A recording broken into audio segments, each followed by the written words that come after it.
Assalamualaikum warahmatullahi wabarakatuh. Bagaimana kabarnya anak-anak? Alhamdulillah, iman di dada, berkah luar biasa, Allahu Akbar. Anak-anak, alhamdulillah kita bisa berjumpa walaupun dalam keadaan online ya. Kita mengikuti pesantren Ramadan secara online. Pak Ferry akan menjelaskan tentang toharoh ya, khususnya untuk anak-anak kelas 9 sebagai materi untuk kegiatan ujian praktek yang akan dilaksanakan tanggal 3 sampai tanggal 6. Anak-anak, seperti yang sudah kalian pelajari waktu kelas 7 sudah dijelaskan tentang materi toharoh ya. Toharoh itu cara untuk mensucikan diri dari apa? Dari hadas dan najis ya. Nanti akan kita pelajari apa itu hadas, apa itu najis. Dan di antara cara kita mensucikan diri dari hadas dan najis itu nanti yang akan kita pelajari. Di antaranya nanti akan ada yang disebut dengan wudhu, ada yang disebut dengan tayamum, ada mandi, dan yang keempat istinja. Untuk yang pertama anak-anak kita pelajari tentang makna apa itu toharoh. Yang pertama yaitu toharoh secara bahasa itu artinya suci ya, atau bersih. Secara istilah yaitu mensucikan badan, pakaian, tempat dari najis dan menyucikan diri dari hadas. Allah Subhanahu wa taala di dalam Quran surat Al-Baqarah ayat 222. Allah berfirman, "Innallaha yuhibbut tawwabina wa yuhibbul mutatahhirin." Sesungguhnya Allah menyukai orang-orang yang bertobat dan menyukai orang-orang yang selalu mensucikan diri. Ya, itu ajaran dari agama Islam. Selanjutnya tentang hadas ya, kita pelajari tentang hadas. Hadas yaitu suatu kondisi di mana seseorang dalam keadaan tidak suci ya.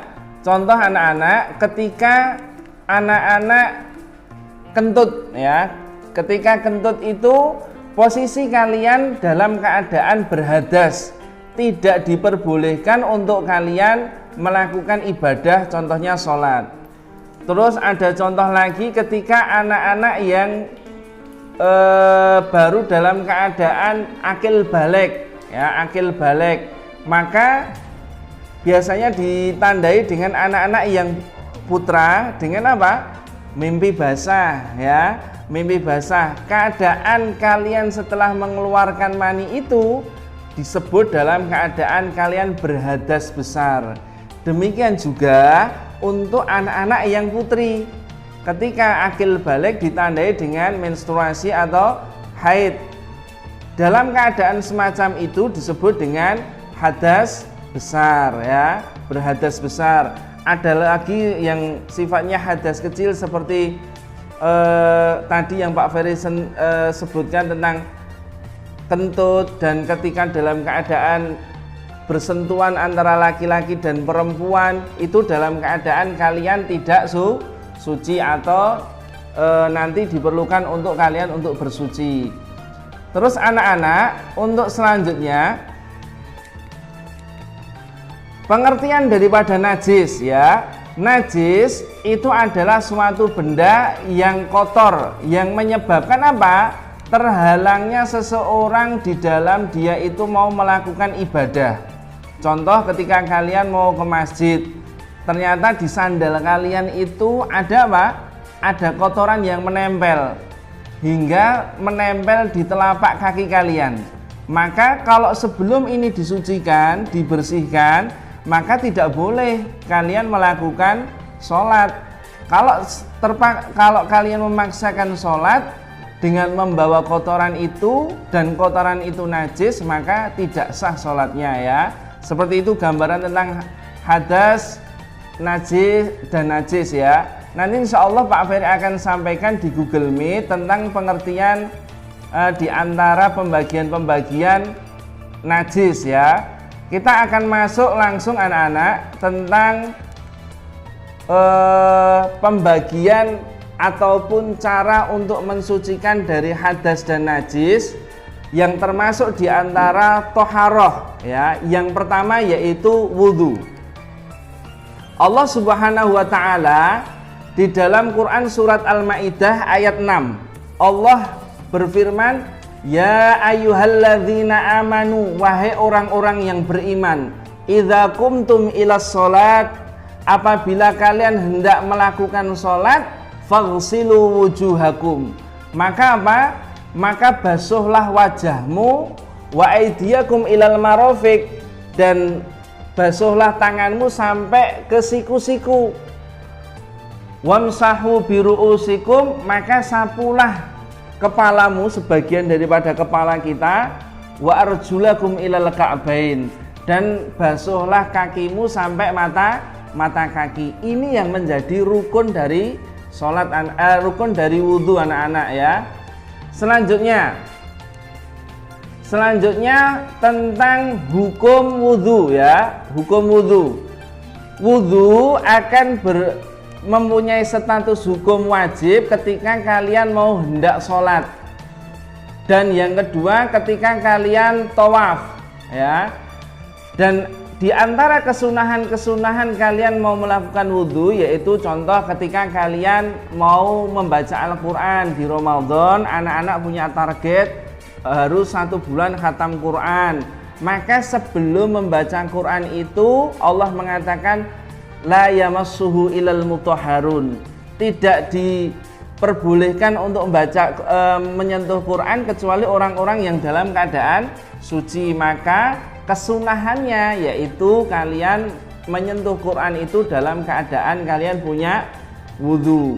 Ada lagi seperti kalian mau zikir dan amal-amal soleh yang lainnya ya anak-anak, itu diantara hukum-hukum wudhu.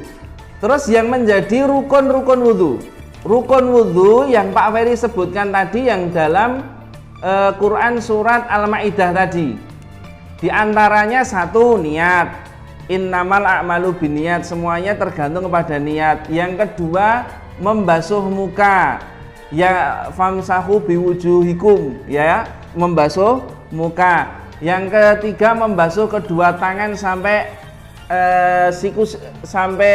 siku-siku ya. Yang keempat yaitu mengusap sebagian daripada kepala kalian.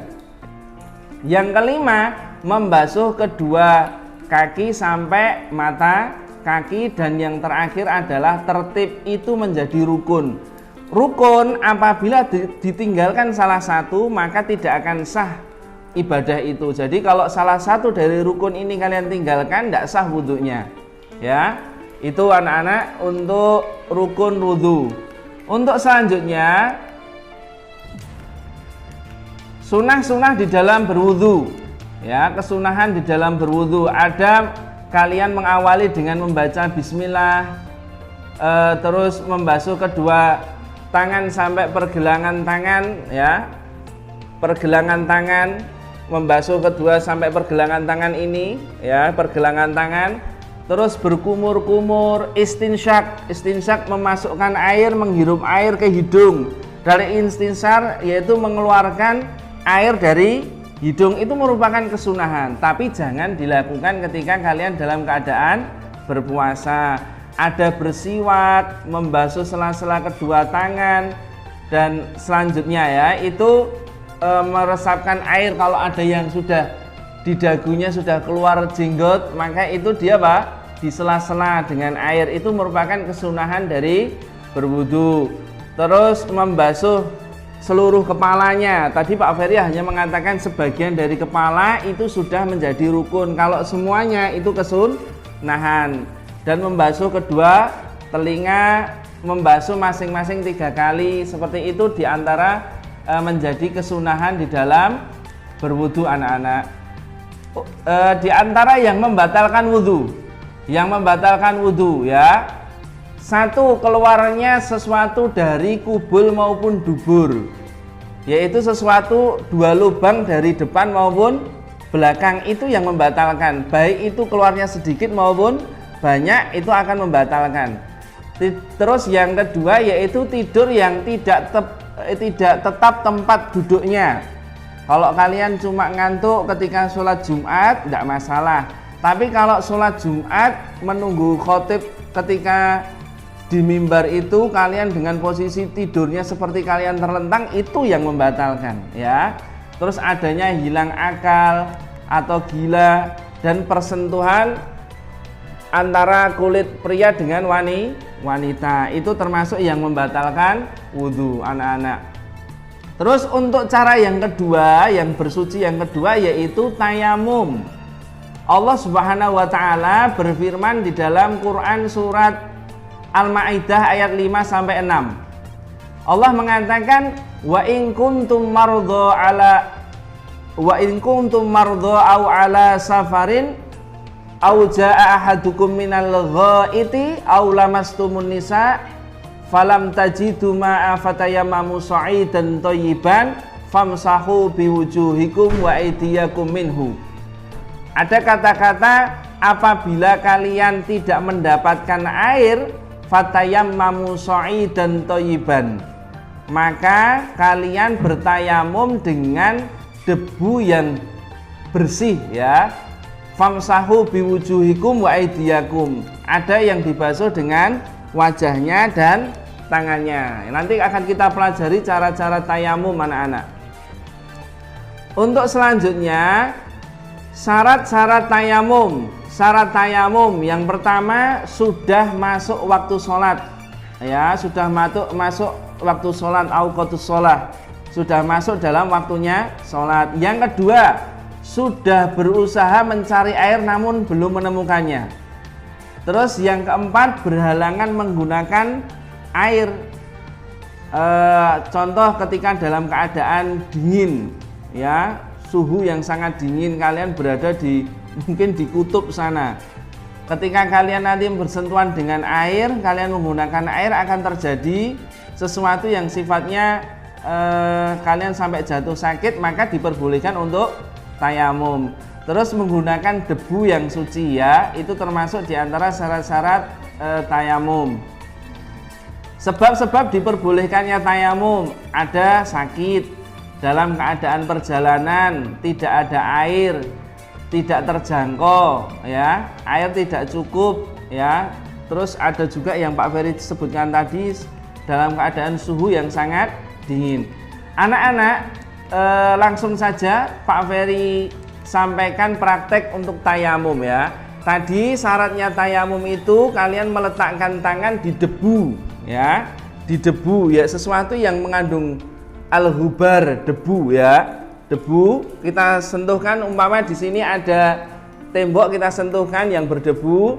Setelah itu kita tiup dari kanan ke kiri. Setelah kita tiup dari kanan ke kiri, terus tangan kiri ke belakang dan sampai ke bawah di siku yang sebelah kanan, ditarik sampai di jempol anak-anak ya, ditarik sampai jempol.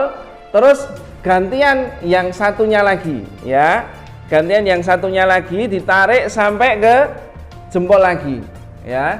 Sebelum tangan ya Pak, tadi diawali dengan mukanya dulu ya, muka, terus kita tiup baru mukanya, terus yang kedua tangan sampai siku ya. Itu untuk cara-cara tayamum.